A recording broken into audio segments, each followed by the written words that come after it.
Hello and welcome back to another video. My name is Funny and in this video we're going to read sad parts of books.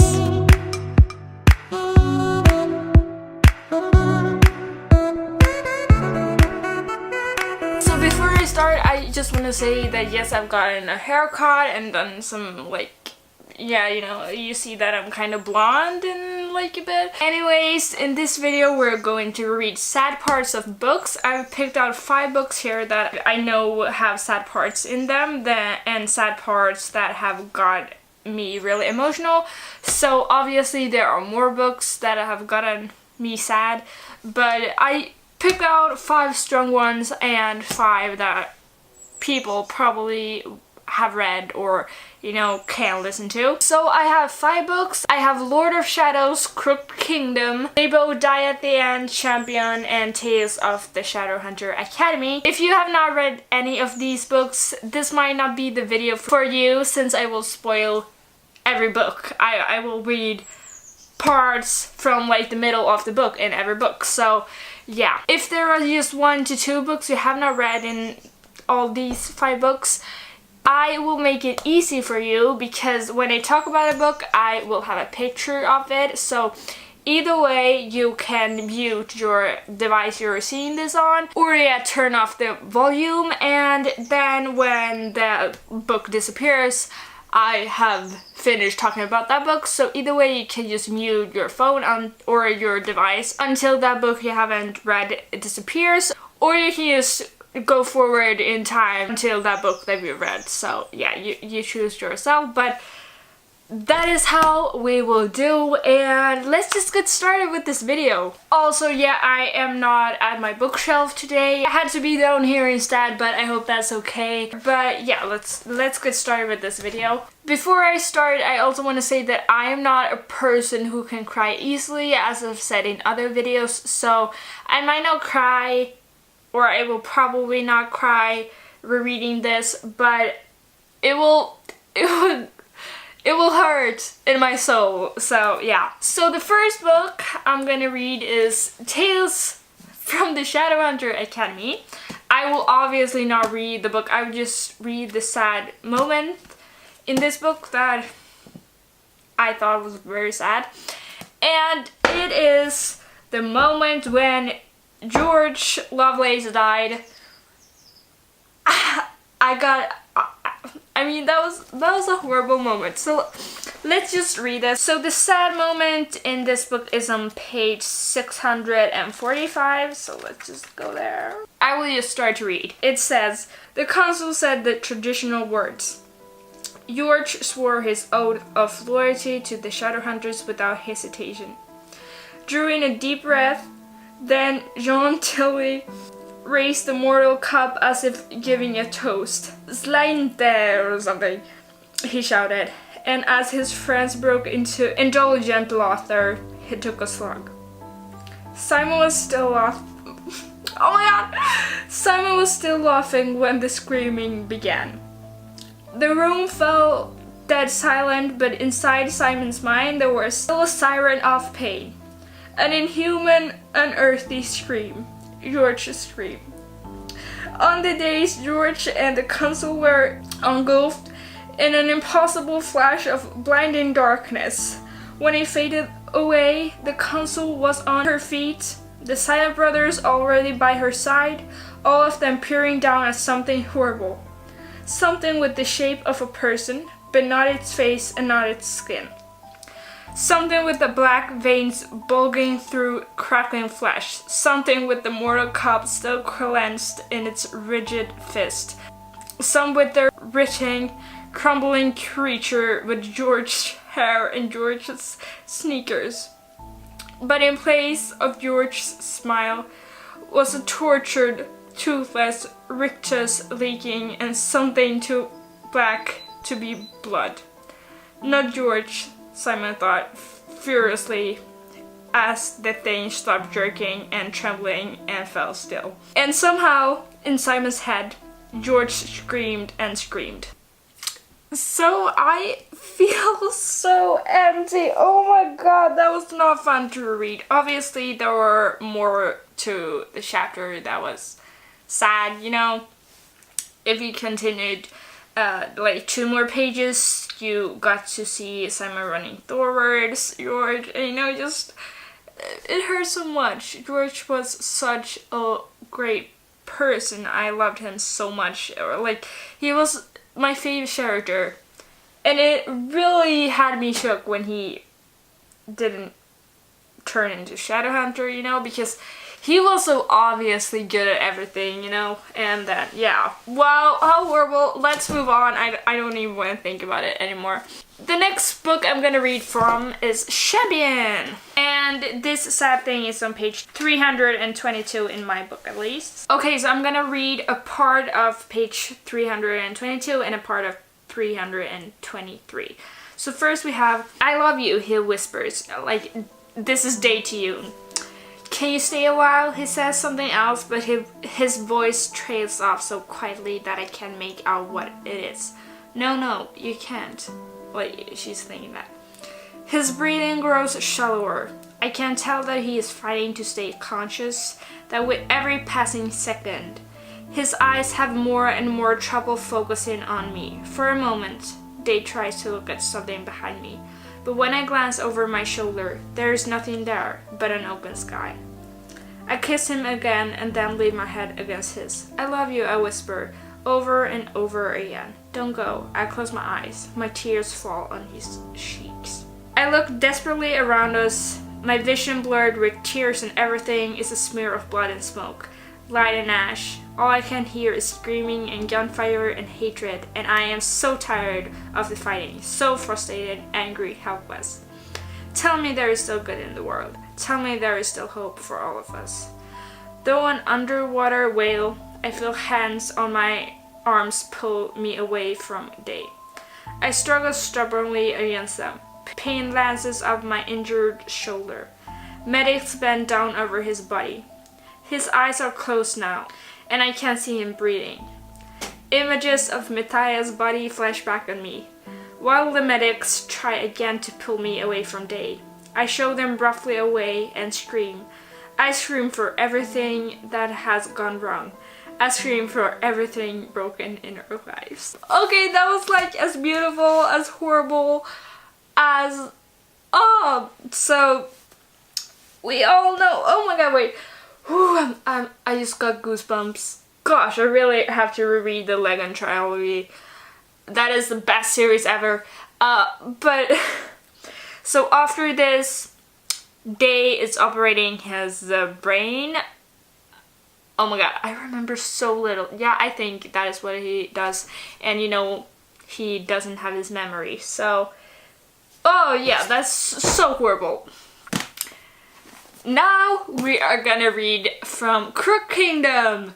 Yay! That is gonna be so fun. This is where Matthias has just been shot and we are all shook, and this is Nina's perspective. So, yeah. Matthias, oh saints, the coat he'd been holding fell away and she saw the bullet wound in his stomach. His shirt was soaked with blood. Help, she screamed. Somebody help! But the streets were empty. The doors barred. The window shut up. Ine, she cried. She was too heavy. They sank to the cobblestones and Nina cradled his head gently in her lap. Ine was sprinting towards them. What happened? She asked. He's been shot. Oh, saints, Matthias, who did this to you? They have so many enemies. It doesn't matter, he said. His breath sounded strange and thready. All I wanted was to see you once more. Get away, Nina said to Ine. Or Cat, he has param. You have to get it for me. I can save him. I can fix him. But was that even true? If she used the jar, would her power return to what it had been? She could try. She had to try. Matthias rubbed her hand with a surprising strength. It was wet with his own blood. No, Nina. I can fight it a second time. I can heal you and then I can fight it. It's not worth the risk. It's worth every risk, she said. Okay, I will jump forward a bit. I have been made to protect you, even in death. I will find a way. He claps her hand tighter. Bury me so I can go to jail. Bury me so I can take root and follow the water the water north. I promise, Matthias, I'll take you home. Nina, he said, pressing her hand against his heart. I am already home. The light vanished from his eyes, his chest still beneath her hands. Nina screamed, a howl that tore from the black space where her heart had beat only moments before. I mean, out of all of the characters, Matthias was never my absolute favorite character, but he was still a character that I really enjoyed, especially like in the first book it kind of was like, you know, about him. Oh, but in the second, or in Crook Kingdom, I really started to like him more. And yeah, it was not just horrible that he died, but that like Nina was so heartbroken, and that was just horrible. Like totally, utterly, completely horrible. So now we're gonna read They Both Die at the End. That is a funny story, you know? So yeah, this is on page 348. So yeah, you understand what moment this is, like, obviously. Rufus. I wake up choking on smoke. This defining fire alarm makes it mad hard to think. I don't know what's happening, but I know this is the moment. I reach over to wake up Matteo, but my hand finds no one in all this darkness, just my phone, which I pocket. Matteo! The fire alarm is drowning out my cries. I am choking, but I still call for him. Moonlight beams through the window, and that's all the light I have to work with. I grab my fleece and wrap it around my face while crawling on the floor, reaching out for Matteo, who's gotta be somewhere here on the floor and not anywhere near the source of the smoke. So I'm gonna jump in this as well. I don't know why Matteo didn't stay in bed. We had a fucking deal.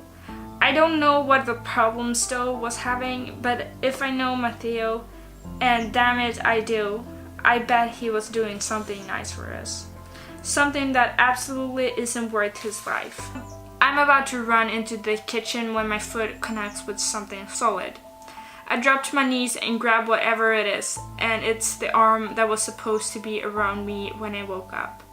I grab Matteo, my fingers sink deeper into boiled skin, and I'm crying hard as I find Matteo's other arm and drag him away from the fire, out of the smoke and toward all the son of a bitches who were shouting at me from the doorway but weren't brave enough to run in and save the kids. The hallway light hits Matteo. His back is badly burned. I turn him over and half of his face is severely burned. The rest is deep red. I wrap my arms around his neck and curl him, rocking back and forth. Wake up, Matteo. Wake up, I beg. Why did he get out of bed? We said we wouldn't get out of... He shouldn't have gotten out of bed, and he shouldn't have ditched me in that home of fire and smoke. I return to Matteo's side, choking and crying and dying. Come on, Matteo, it's me, Ruf. You hear me right? It's Ruf. Wake up now. Please wake up. As the other ones, heartbreaking, utterly heartbreaking. Oh, and now we're gonna finish off with my favorite sad moment. You know it. Lord of Shadows! Yay! The end in this book was so fun to read. Like, yay! Not at all depressing. We're gonna read the end. Oh my god, I'm gonna cry. This is on page 696. Obviously, I'm gonna jump in this because it's a lot. Annabelle gave a growl low in her throat and lunged. Julian raised his blade, but Annabelle whipped past him, her black hair seeming to soar around her.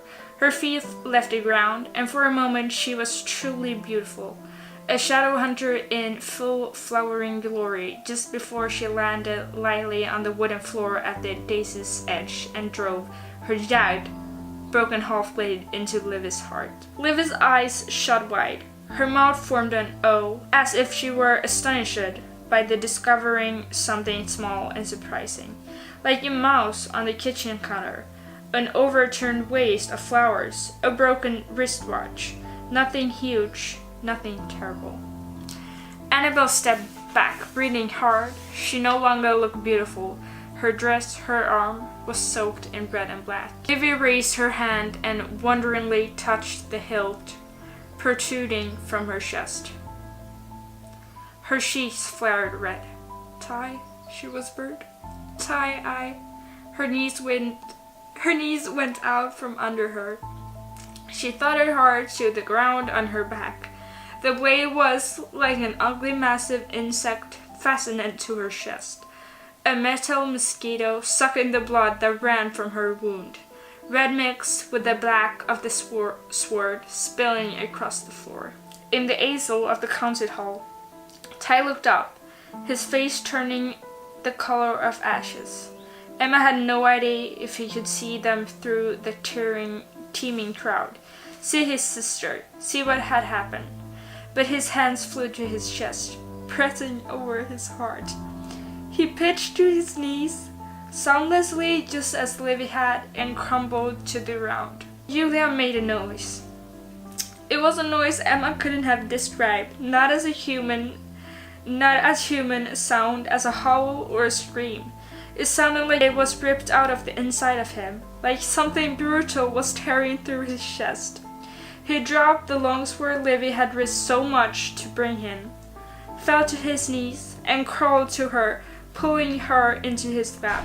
"Livy, Livy, my Livy," he whispered, craning for her feverishly, stroking her blood-wet hair away from her face. There was so much blood. He was covered in it in seconds. It had soaked through Livy's clothes. Even her shoes were drenched in it. "Livia," his hands shook. He fumbled out his stele, put it to her arm. The healing rune vanished as quickly as he drew it. "Livy, my baby, please, sweetheart, open your eyes. It's Jules. I'm here for you. I'm always here for you. Please, please." Alex had slumped back against the doors of the hall, staring at the devastation. And there, in front of her, was Julian, his eyes and ears close to anything but Livy, her body cradled against his. She seemed a drift of fragile ash or snow, something impermanent that had blown into his arms accidentally. The petal of a fairy flower, the white feather of an angel wing, the dream of a little girl, the memory of a sister reaching up her arms. "Julian, Julian, carry me." But the soul, the spirit that made her Livy, was no longer there. It was something that had gone away to a far and untouchable place. Even as Julian ran his hands over her hair again and again and begged her to wake up and look at him just one more time. High above the concert hall, the golden clock began to shine the hour. I still can't believe that we just read that book, and I still can't believe that that is how that book ends. Like, it's just too heartbreaking.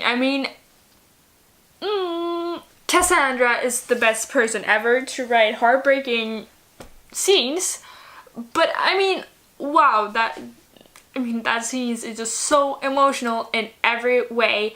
And if I could cry, I would absolutely cry. It's such a horrible moment, but it's so beautiful. And it's just too good. It's too good of a sad, I feel with them. And that's what makes it so emotional and so good. That you get to feel with the characters, which is just, yeah. But yeah, that was all for this video. I don't know if any of you have read all of these books or if someone even watched this video or watches the end of this video. But let me know if you were as emotional as I was to this sad moments. And please, if you do this video yourself, please tag me or comment on mine and let me know in some way that you've done it, because I would really like to see videos like this. I don't know if anyone has done a video like this before, but if not, I felt like it was time, and yeah. So yeah, that was all for this video. I hope you liked it, I hope you enjoyed it, and I hope I'll see you in the next one. Bye!